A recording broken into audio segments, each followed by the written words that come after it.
Hello guys, so magandang araw po sa ating lahat, no? Yan, at kung kayo po ay baguhan pa lang dito sa aking channel, so huwag niyo pong kalimutang mag-subscribe at paki-click na rin po yung bell button para lagi po kayong updated sa ating po mga susunod na video tungkol dito sa pag-alaga po ng atsal, no? Yan, at shoutout na rin po sa ating mga bagong subscriber, no? Yan, dito sa aking channel.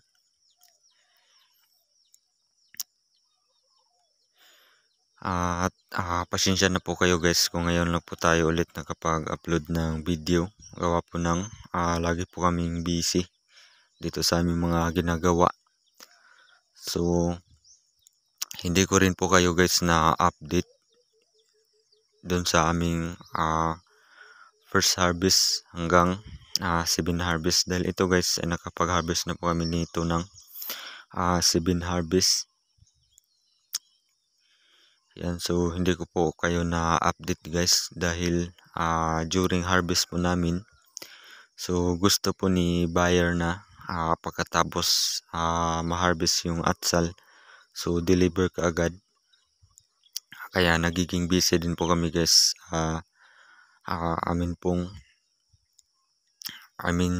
Busy po kami during harvest.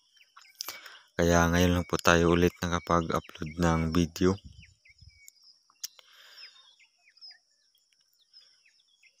Yan, so yung first harvest namin guys hanggang 7 harvest nito.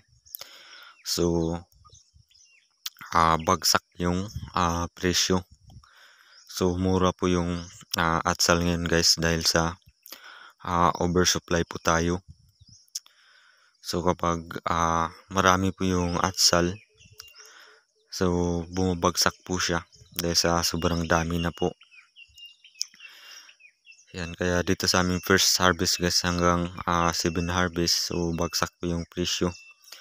So halos naubos na po nga namin yung bunga dito sa ilalim. Ayan, so halos wala na po tayo makita guys na bunga dito sa ilalim. Yan, dahil sa naubos na po namin sa pag-harvest. Yan, so yung ibang kapwa farmer nga natin guys, so yung ibang atsal nila, so binubunot po nila yung kanilang atsal dahil sa sobrang bagsak po ng presyo. Pero dito sa amin guys, so hindi po namin binubunot. Baka sakali po na tataas po yung presyo next month, so maaari din po tayo na makakabawi din po tayo sa gastos natin, no, dito sa pag-alaga. Yan, so ito guys ay nagsimula na po ito na magkakaroon po ng second fruiting.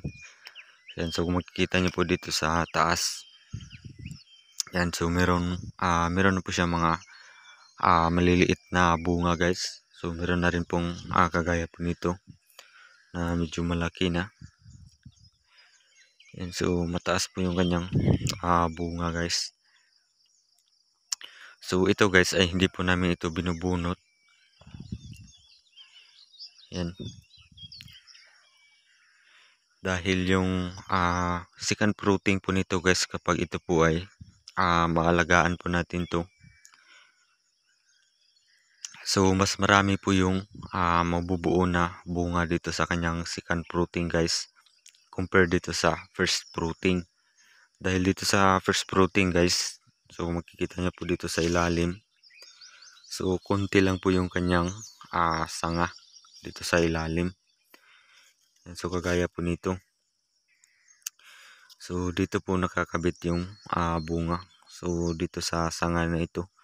So kung titingnan po natin dito sa taas guys, dito po natin makikita yung sobrang dami niya po na sanga dito sa taas.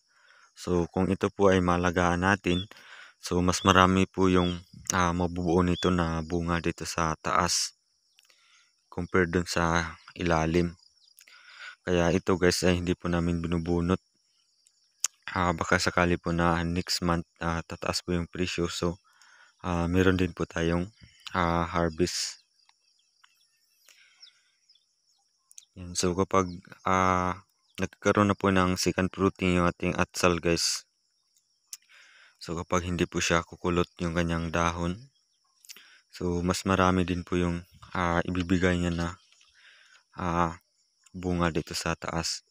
So kapag kukulot naman yung dahon ng ating atsal guys during second fruiting, so magkakaroon din po siya ng bunga dito sa taas. So kaya lang ay kukulot din po yung kanyang mabubuo na bunga. Yan, dahil kapag ang atsal guys, kapag kulot yung kanyang dahon, so kulot din po yung kanyang bunga. So ito nga guys, kung makikita nyo po dito sa gitna, so medyo madamo na. Ayan. So hindi po namin kaagad natanggal yung damo. So hindi na rin po kami dito nakapagtali kaagad, no. So hindi na po namin nasunod dito yung pagtali. So yung ibang sanga, so kagaya po nito guys, so yung nabuo po na second fruiting dito sa taas, yung medyo malalaki na po na bunga. So yung ibang sanga ay naputol dahil sa hindi po kami nakapaglagay agad ng trellis dahil sa pagiging busy. So dito nga guys, dahil sa busy din po kami, so ang ginagawa po namin dito guys ay tinutuloy po namin yung pagdidilig. So every 2 days dito para makasurvive yung ating atsal. Tapos tuloy din po yung pag-spray namin dito. Yan, para meron din po tayong pang protection dun sa mga insekto, no.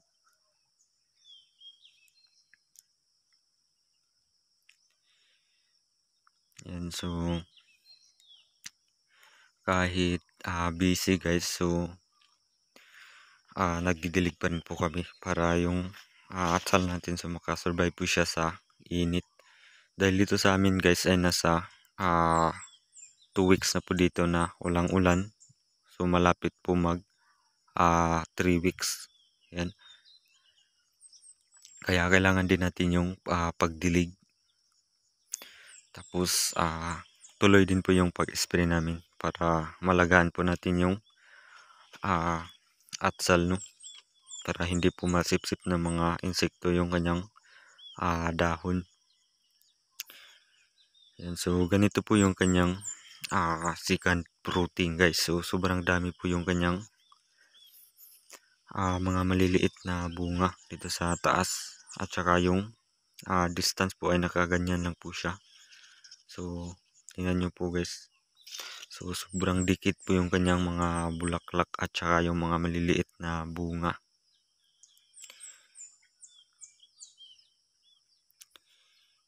Yan po guys, kapag naalagaan po natin, kahit second fruiting na po siya guys, so quality din po yung kanyang mabuo na bunga. So dito sa ilalim, so halos wala na pong bunga na makikita natin, no. So ito guys, so merong bunga na hindi siguro ito nakita ng nag-harvest nito dun sa pag-harvest namin dito. So maaari po na kapag ganito na po siya guys, so maaari po na reject na rin po ito sa ating next harvest. Yan, so sayang po siya. Sobrang dami din po kasi yung dahon nito guys dito sa ilalim, so kaya hindi po masyadong makita yung ibang bunga during harvest. Tapos during harvest din po namin dito guys, so meron po kaming hinahabol na oras, kaya ito nga siguro hindi na po nakita ng nag-harvest dito. Yan, bali yan lang po muna sa ngayon guys yung may bibigay kong update, no, dito sa aming first batch. So Kung kayo po ay baguhan pa lang guys dito sa aking channel, no? So huwag niyo pong kalimutang mag-subscribe at paki-click na rin po yung bell button para lagi po yung updated sa ating po mga susunod na video. So yan lang guys. So maraming salamat sa panonood nyo. At happy farming po sa ating lahat.